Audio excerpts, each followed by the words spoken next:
J'ai une question très pratico-pratique. Je vais tout à l'heure me procurer le livre de Laurent et je suis dans la démarche, j'ai demandé à Maryse, je suis là devant. Je suis ici. Ici. Ah d'accord. Je cherchais trop loin. Voilà. Ouais. J'ai donc demandé un devis à Maryse et je suis Oui. rentrée dans la démarche. Ce que je voudrais que vous nous expliquiez très brièvement, avant de lire le livre de Laurent que je vais avoir tout à l'heure, c'est qu'est-ce qu'il faut faire et surtout qu'est-ce qu'il faut éviter, parce que certains se sont vus saisir leur compte bancaire et ont eu des ennuis suite à ça. Donc moi, je suis dans la démarche, je prends la carte à Maryse et derrière, j'écris à tous les organismes. Mais qu'est-ce qu'il faut éviter ? La première chose que je vous conseillerais, puisque Laurent est à côté de vous, vous partez avec lui, et puis voilà, il vous expliquera en allant. Hein. Bon, vous avez pris la bonne décision, vous allez lire son livre qui est excellent. Alors, les démarches à faire, c'est ce que nous appelons l'insaisissabilité. Alors, à ne pas confondre avec l'insolvabilité. L'insolvabilité est illégale et nous ne la préconisons en aucun cas. L'insaisissabilité, c'est quand on a affaire à des voleurs, on ferme sa porte. Vous êtes d'accord ? Donc, nous fermons nos comptes en banque. Plus exactement, nous les rendons insaisissables, c'est-à-dire nous y laissons le moins possible et nous ouvrons un compte dans un pays européen. Nous recommandons le Luxembourg, non pas pour des raisons fiscales, car en aucun cas il ne s'agit de fraude fiscale, mais pour des raisons de sécurité des banques luxembourgeoises, tout simplement parce qu'elles ne feront pas faillite si l'État fait faillite, parce que l'État luxembourgeois n'est endetté qu'à hauteur de 20%. La France, c'est bientôt 100%. La Belgique, 110%, l'Italie, 140%, je ne parle pas de la Grèce.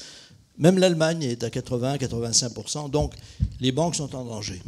Par conséquent, nous recommandons de prendre une banque. Ne rentrez pas dans le débat compte professionnel, compte personnel. Ouvrez un compte, vous y mettez votre argent, point final. Vous ouvrez ce compte. Jusqu'à présent, les comptes étrangers n'ont jamais été saisis, donc vous êtes tranquille, vous fonctionnez par virement SEPA, qui permet d'encaisser et de payer. Premièrement. Deuxièmement, il n'y a jamais eu de saisie immobilière en 22 ans de combat. Jamais. Ça ne va pas commencer maintenant où ils ont un pied dans la tombe. Troisièmement plutôt, vous allez faire attention aussi à des comptes dont on ne se méfie pas parfois, tout simplement parce que ce sont des comptes surlivrés ou des choses comme ça. Bon, dans un premier temps, il est peu probable qu'ils soient visés, mais faites quand même attention. En toute hypothèse, moins vous laissez de comptes dans les banques françaises, plus vous hâtez la solution de vos problèmes. Car ce qui va se passer maintenant, vous l'avez peut-être vu dans la presse, avec le joli plan de Mario Draghi, il va autoriser et injecter 1140 milliards dans le rachat d'obligations sur le marché secondaire, c'est-à-dire sur le marché des obligations qui sont déjà, elles ne sont pas nouvellement émises par l'État, elles ont été achetées par les banques. Donc, ce que l'on n'a pas beaucoup dit, c'est que la Banque centrale européenne n'est garante que de 20%. 80% de la garantie offerte par ces rachats d'obligations, ce sont les banques des pays. La Banque de France pour la France. Combien la Banque de France pourra-t-elle acheter d'obligations ? Environ 20% de la somme. C'est à peu près ce que nous représentons dans l'ensemble des comptes européens, 20-21%. Bon. C'est-à-dire que nous allons pouvoir acheter la Banque centrale la Banque de France va pouvoir acheter aux banques 200 milliards d'euros. C'est à peu près ce que nous empruntons chaque année. Donc, que va-t-il se passer ? Alors, les banques vont être soulagées d'un certain nombre d'obligations qui vont être remplacées par de la fausse monnaie, parce que c'est de l'argent qu'on imprime. Ce qui va se passer, c'est la chose suivante. Le calcul de M. Draghi et de ceux qui le conseillent consiste à dire, si les banques ne sont plus chargées de ces obligations dont on sait très bien qu'elles sont pourries, ils vont pouvoir prêter aux entreprises. Mais ce que n'a pas bien compris M. Draghi, ou du moins ce qu'il fait semblant de ne pas comprendre, c'est que les entreprises ne veulent pas qu'on leur prête de l'argent, parce qu'elles n'ont pas de marché.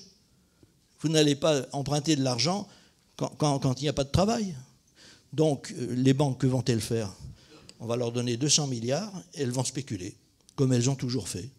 Et donc, ça va encore faire augmenter la bourse, ça va faire augmenter les placements plus ou moins spéculatifs qu'on est capable de faire quand on connaît bien les marchés. Et le résultat de tout ça, ce sera quoi? Une nouvelle bulle qui va exploser à un moment ou à un autre et qui va foutre tout le système en l'air.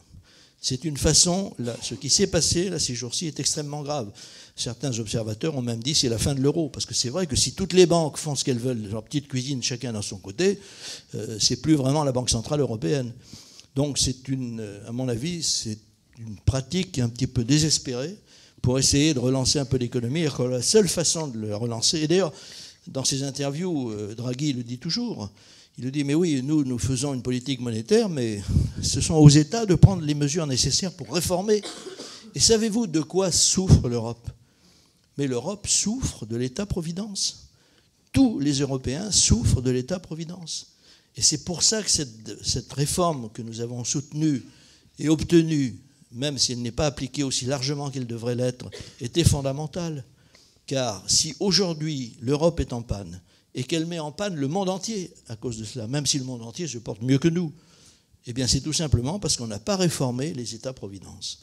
Et aujourd'hui, nous avons un besoin impérieux de les réformer, car on ne peut pas durablement, dans un monde concurrentiel, prélever autant d'argent sur les entreprises qui s'effondrent les unes après les autres. Alors j'aimerais, car nous approchons de la fin de cette réunion, même si on a encore le temps d'en parler, vous donner quelques chiffres. Rassurez-vous, ils ne sont pas trop longs ni trop difficiles, mais ils sont fondamentaux. D'abord, avant de vous parler de chiffres, une expérience. Ceux qui sont scientifiques dans la salle comprendront, et ceux qui ne sont pas scientifiques comprendront aussi. On nous dit la sécurité sociale, c'est ce qui permet aux gens de se soigner. Parfait. Alors faisons une expérience scientifique. Une expérience scientifique, c'est quoi? Vous mettez dans un récipient un certain nombre de composants, puis vous faites varier la composition. C'est-à-dire que vous enlevez un composant, vous en mettez un autre et vous voyez ce qui se passe. À la fin, vous faites un bilan et vous avez mieux analysé chacun des composants. Donc, la sécurité sociale, c'est ce qui vous permet de vous soigner. Parfait. Mettons au milieu de l'expérience le patient. Il n'est pas encore malade, il peut le devenir. D'un côté, la sécurité sociale, de l'autre, les médecins. Alors, nous allons pratiquer comme on fait d'habitude, on va enlever un composant. Vous enlevez les médecins. Il ne reste plus que la sécurité sociale et le patient. Est-ce que le patient est soigné? Non, car la sécurité sociale ne sait pas soigner. Parfait. Donc, vous faites l'expérience, vous remettez les médecins et vous enlevez la sécurité sociale. Est-ce que le patient soit soigné? Oui, parce qu'il y a des médecins. Donc d'un seul coup, par une simple expérience, vous démontrez que tout ce qu'on vous raconte sur la sécurité sociale, c'est bidon. Bidon de chez bidon. Ça n'est pas vrai que la sécurité sociale soigne quiconque, ça n'est même pas vrai qu'elle permet aux gens de se soigner, parce qu'ils se soigneraient beaucoup mieux s'ils avaient des assurances qui leur prenaient moins et qu'ils pouvaient bénéficier donc de plus de liberté. Par conséquent, tout ça, c'est une expérience qui n'est destinée qu'à maintenir un système captateur. Deuxième expérience, encore plus frappante. Cette fois-ci, quelques chiffres. Il y a en France 3 millions d'entreprises, je vous en ai parlé tout à l'heure. Il y a 16 millions de salariés du secteur privé, 5 millions de chômeurs, 6 millions de fonctionnaires, 15 millions de retraités et 20 millions de personnes de moins de 18 ans. Le tout faisant 65 millions. Si vous faites cette expérience, vous vous apercevez de quoi? Demain, j'invite tous les entrepreneurs à se retirer sur le Mont Sacré. Je vous dirai dans un instant, pour ceux qui n'ont pas fait d'études de latin, ce que c'est. Donc tous les entrepreneurs arrêtent de travailler. Que se passe-t-il? 16 millions de salariés du secteur privé ne sont plus payés. 5 millions de chômeurs ne sont plus indemnisés. 6 millions de fonctionnaires ne sont plus payés. 15 millions de retraités ne touchent plus leur pension. Et 20 millions de moins de 18 ans n'ont plus à manger. Voilà ce qui se passe quand les 3 millions d'entreprises françaises cessent de travailler. Alors ça se fait comme le homard quand on le cuit par petites doses. Actuellement, il en disparaît 60 ou 70 000 par an. C'est moins brutal que si elles disparaissaient toutes d'un coup. Mais c'est pourtant ce qui se passerait. 3 millions de personnes font vivre 62 millions de personnes. Chacune porte 20 personnes sur son dos. Voilà exactement ce qu'est la situation française. Donc, si demain, les entreprises comprenaient enfin qu'on les martyrise dans un but qui, de toute façon, ne peut pas servir à la nation, puisqu'on nuit à tout le monde en le faisant. Mais on croit qu'ils peuvent encore donner, comme la poule aux œufs d'or. Eh bien, si demain, ils se retiraient sur le Mont Sacré, à l'invitation de quelqu'un qui aurait l'audience nécessaire pour le faire, la France changerait d'un coup, d'un seul. Le Mont Sacré, c'est une colline qui se trouve au-dessus de Rome, à quelques kilomètres. On l'appelle le Mont Sacré parce que les augures avaient l'habitude de s'y tenir pour observer le vol des oiseaux et prévoir l'avenir. C'était leur rôle. Les augures, c'était les technocrates de l'époque de Rome. Ils ne prévoyaient rien, se trompaient toujours et gardaient tout leur prestige, ce qui est normal. Eh bien, lorsque, en 494 avant Jésus-Christ, le peuple en armes, parce que c'était des citoyens qui formaient l'armée, outré de ce qu'on veuille le maintenir encore sous les armes alors que la guerre avait été gagnée, a décidé de se retirer sur le Mont Sacré, c'est-à-dire d'aller vers le Mont Sacré et de s'y tenir. La panique a gagné les deux consuls et l'ensemble des classes dirigeantes, qui étaient les classes évidemment les plus riches, et le peuple a gagné la création des tribuns de la plèbe, qui étaient désormais ceux qui les représenteraient. Donc ils ont gagné probablement le fait qu'on les respecte désormais. La suite, bien entendu, prouvera qu'au moins ils ont pu se défendre. Il faut savoir qu'à cette époque, il y avait déjà le RSI. Le RSI ne s'appelait pas comme ça parce qu'en latin c'est imprononçable.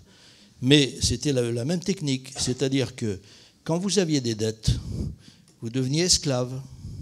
Et donc, vous deveniez littéralement incapable de continuer à faire subsister votre famille. Vous étiez dans la pire des situations. Cette situation était totalement intolérable. Moi, je rencontre tous les jours des esclaves du RSI, qui n'arrivent plus à faire vivre leur famille, dont l'entreprise est morte déjà depuis longtemps. Mais qu'est-ce qui a changé depuis 494 avant Jésus-Christ à 2015 aujourd'hui? Pas grand-chose, sauf que nous ne nous sommes pas retirés sur le Mont Sacré. C'est là, mesdames et messieurs, qu'il va falloir aller. Je me permets de vous y donner rendez-vous si toutefois certains veulent venir. D'autres questions? Bonjour.